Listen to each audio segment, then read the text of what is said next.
Ako ang nagtanim, iba ang kumain. Lagot ka sa akin.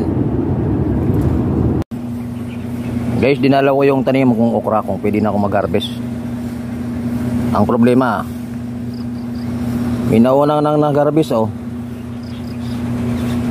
Kala ko kahapon makakapag-harvest pa ako. Punyeta naman yan oh. Ako ang nagtanim, iba ang kakain. Oh, dito isang beses lang ako nakakuha dito. Tingnan nyo, ang dami nang hinarvest dyan oh. Oh. Yan oh. Yan oh, ang dami nang hinarvest oh. Punyeta yan.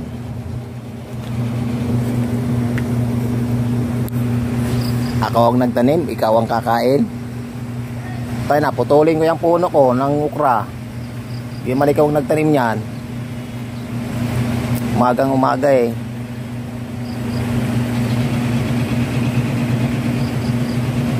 Nyeta. Tingnan nyo guys oh. Wala na akong ma-harvest oh. Naunahan na ako oh. Ayan oh. Ano pa ang harvesting ko dyan? Kawanin ko kaya to. Putang yun ang ukra yan. Mahuli ko lang yung ano yan. Pahawanin ko dito ng damo. Kung sino man yung nag-harvest. Sumbong nyo sa akin ha. Kung makita nyo kung sinong nagkuha dito ng ukra ko ha.